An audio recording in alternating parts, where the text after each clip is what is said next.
Yeah, everybody. Working on the quad bike today, Polaris 300 Sportsman. So, cut a very long story short, I'm replacing the Carby. I don't know what's wrong with it. It probably just needs a clean, and the jets just need to clean and a bit of adjustment. But I bought a cheap one. I think it was like 70 bucks from eBay. Just a cheap and nasty Chinese jigger. We're gonna chuck it on, and we'll keep the old one as a spare, and we'll clean it up. I think a new one was like $400. And yeah, we're not going to waste the money on a $400 Carby when we can just get away with a cheap one.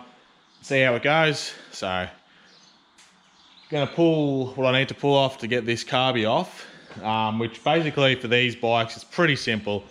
Slightly annoying though, because it'd be nice if it had a little bit more access, but it doesn't. You just got to pull the rear plastics off, so it entails this rear platform and all the like rear plastic guards. So just one piece of plastic, undo a few bolts, and it just lifts straight off, as well as unclip those few clips there for the step, and that just all sort of peels off, as well as take your air filter off too. And then the Carby's buried under these two air duct pipes. So, but once you get this off, they're pretty easy to pull out, and you just take this bracket off here as well, which is only, I think, 6 bolts. And then that should all sort of peel away, and then the Carby's underneath. So we'll rip into it, get this all off, and I'll join you back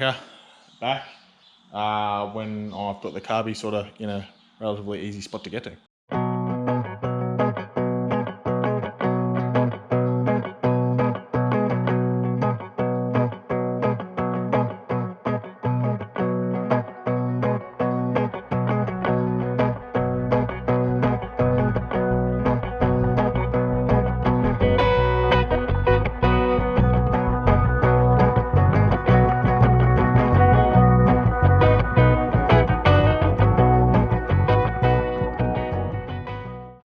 Rightio, so as you can see, I've got the guards off, and I took off this one pipe that went down into there. So now we've got the Carby pretty well exposed for what we need to do. So what I'll do now is take these few hoses off. We've got the cable as well we'll have to take off, but we'll get the hoses off first and get this pulled out of the pipe there. Make it a little bit easier to get to that cable. Now there's a fuel tap down here for your fuel, so I've turned that off, so I can disconnect the fuel line. Here's the little inline filter, which the new Carby came with a new one, so we'll jam that in there as well. Be interesting to see how dirty that is. I don't think we've replaced it before. Should have replaced it when I rebuilt this engine, but yeah, there wasn't any issues with the Carby at the time. So yeah. All right, so I'll pull all that apart and come back to you in a sec.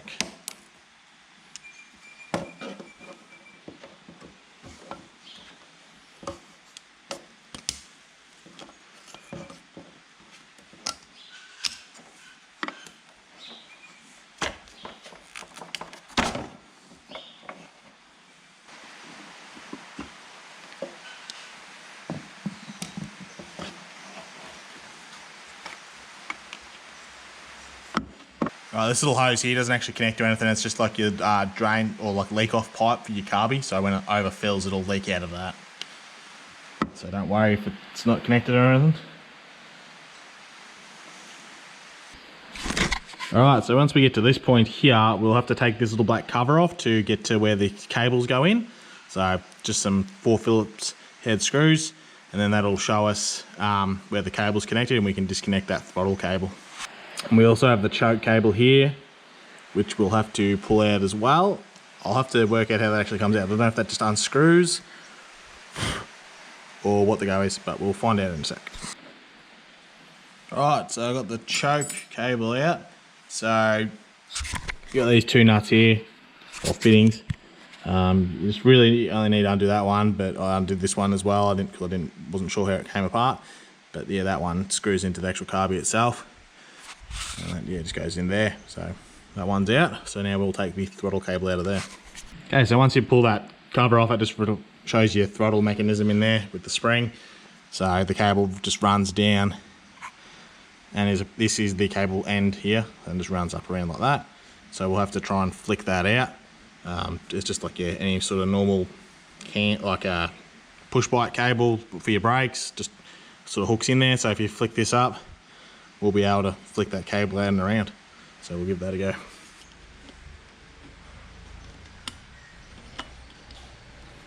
Use that. So I just got a screwdriver in there and just pull that around the outside there, and now that's come undone. Then we pull this little brass end off because that's what holds it in there. So now the cable can go through the top of the carby and out the hull, and without that you can't lock it in, so don't lose it.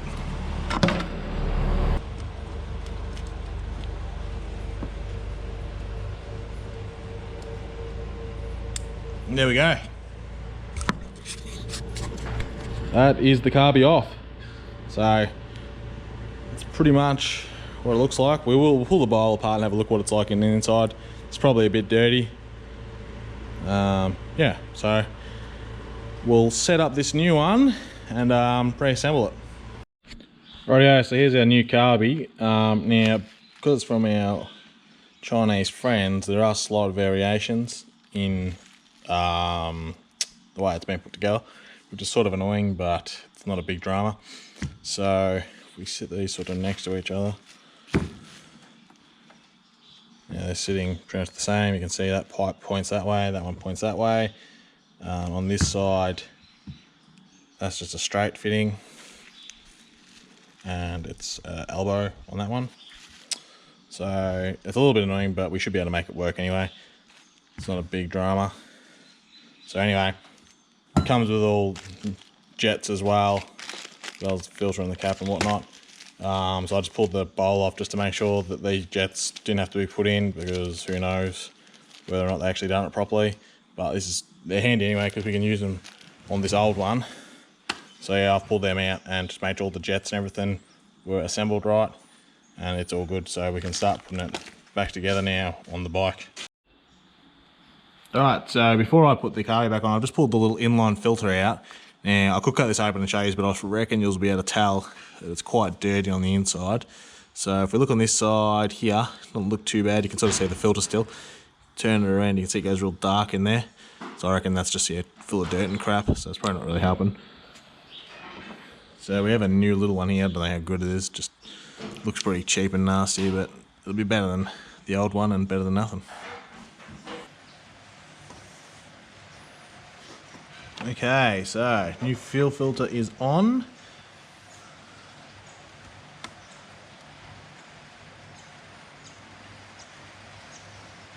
And it's filling up with fuel. And there we go, it's spewing out. Alright, so that's all good and ready to go.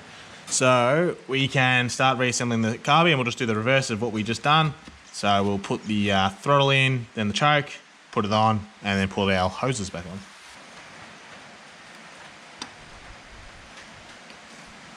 Okay, so throttle cable is back in, a little bit more fiddly getting her in, but it's not too hard. So now we can put the plastic cover back over this, and that'll seal all that back up and protects it from rubbish getting in there. It does leave this hole at the bottom. I don't know, it must be just to drain the moisture out. But yeah, we'll put that on, then we can put the choke back together.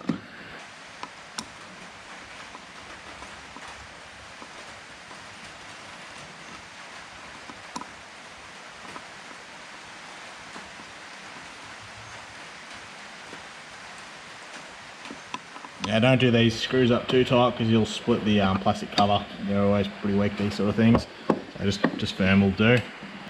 And now we can put this choke back in. So I'll replace this end as well. It'll come in the kit, so this little stopper end. Yeah, just because I had it, might as well do it. So we'll try and get it all back in how it was before.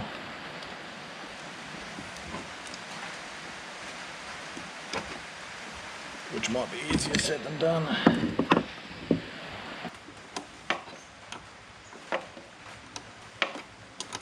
Oh, we finally got it in. Pretty tricky, that one, trying to turn the fitting because it's spring loaded and the thread isn't at the start. You've got to push it a little ways into the carby.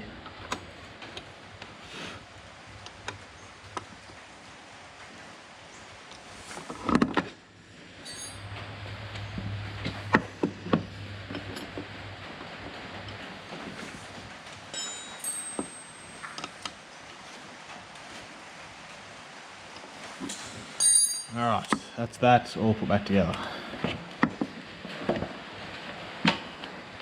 So now we can try and get this back in and start putting our hoses on. I've left all the black plugs on, so nothing fell in them while we were doing that.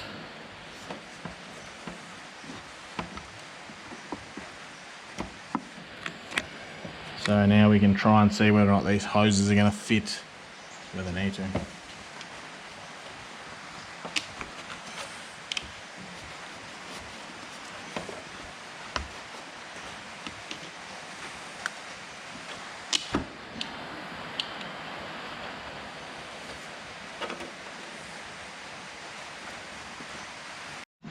Alright, we're going to have to change this up a little bit and put some longer hose on here. So I've got some more fuel hose because of this stupid freaking design. I'm like, why they have to change that?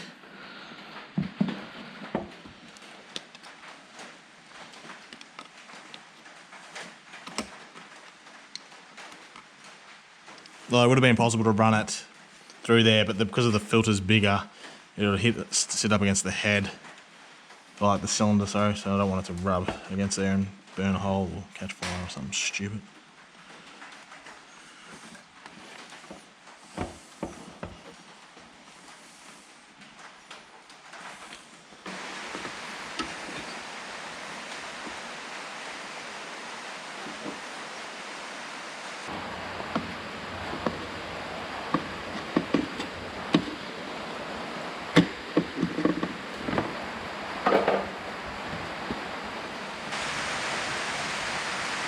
Alright, fuel line is back in.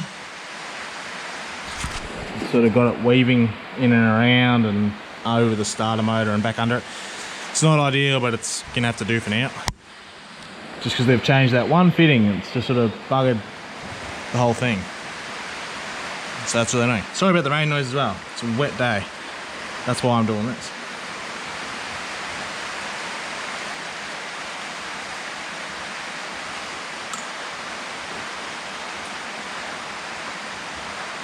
Put these vacuum tubes back on.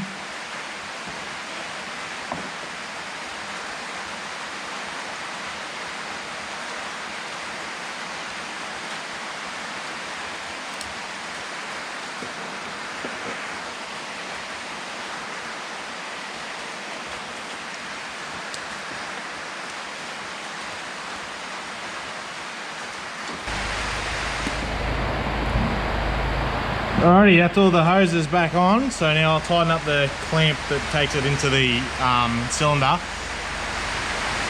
And then we'll turn the fuel on and we might, I'll have to charge the battery, but we might try and see if this will run. We'll see how we go. Rightio, so just fired it up. Ran it right. I had the track on there, so it was running ordinary until I turned it off. It's idling a bit high, so we'll have to change the idle screw on it. But I'll just going to let the muffler and pipe cool down because she's pretty bloody hot and I can't get my hand in to turn the screw. So I'll whack some piping on and just tidy this up a little bit, and then when it's cooled down I'll come back, change the idle up and give it another run. Alrighty, I'll let it cool down and I've just finished adjusting the idle. So as you can see, it's running pretty good idle there, pretty smooth as well. Now the problem we were having with this was it was dying under load and running pretty rough. So I'll have to ride it to find out whether or not it's any good or we've sorted the problem. I'm hoping we have because it's a real pain in the ass. And because it's wet now, Mum can't ride the old Ag 100 out of the slippery wet ground. So we need the quad bike back in action. So I'll show you where the idle screw is. So it's just that screw right there. So if you turn it clockwise, that decreases the idle, like lowers it. If you do it anti-clockwise, it brings the idle up higher. So that's running pretty right at the moment. We'll put all this back together and we'll take it for a spin and see what it does. Rightio, got the quad bike back together, seat and everything, all the guards, put back on, ready to test drive. Can't get it out though because I've got this bag of oats most likely for the cattle. Need to wait for Dad to get back with the John Deere, lift it out of my way and get that out. In the meantime, I've pulled the bowl off the old Carby and I'll show you what is probably the most likely reason for this thing playing up. So as you can see, full of dirt and stuff. So that's most likely blocking up the jets and everything. And I'd say that's why this thing's been struggling for fuel. So we'll keep this one, we'll give it a clean. Probably just replace the jets with these ones here and keep the old ones as spares just in case. And then hopefully that'll be an okay changeover unit if we have dramas with this other one. So yeah, so hopefully it should be a bit better. New fuel filter on it as well. This little old one, I think that's what came on it in 2008 when it was built. We've never changed it. I should have done it when I rebuilt the engine, but yeah, I just didn't do it. So live and learn. So anyway, we'll get this thing out of the shed and give her a squirt.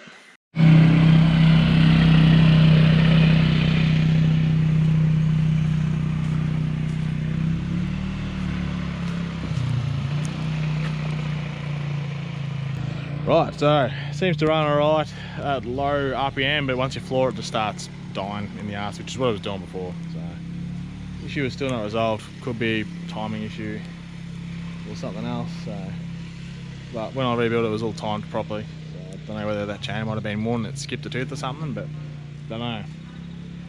So it might be a job for Polaris. It's where it was about 4 weeks, and they came back to us with, yeah, it's the Carby, which it was dirty, so fair enough. But it hasn't resolved the problem, so I'm not too impressed. So it's gonna have to go back in there and I'll make them fix it.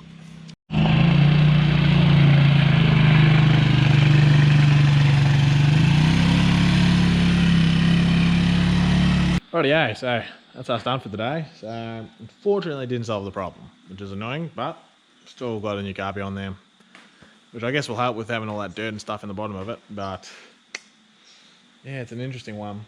It's like it skipped a tooth on the timing or something. Just, yeah, when you're fully under load, it just starts running really, really rough and loses power. Anyway, we would like to buy a new one, but because of Australia's stupid rules on quad bikes, no good brands import them anymore because you've got to have too many safety restrictions and all that sort of crap. So you can only buy the cheap Chinese crap. So, I don't know. It is what it is. Anyway, hopefully you enjoyed the video and learned something. If you're replacing the Carby on your bike, that's pretty much how you do it. It's pretty straightforward, a little bit dicking around, but it's not too bad. Yeah, so hope you enjoyed the video, and I will catch you in the next one. Ooroo.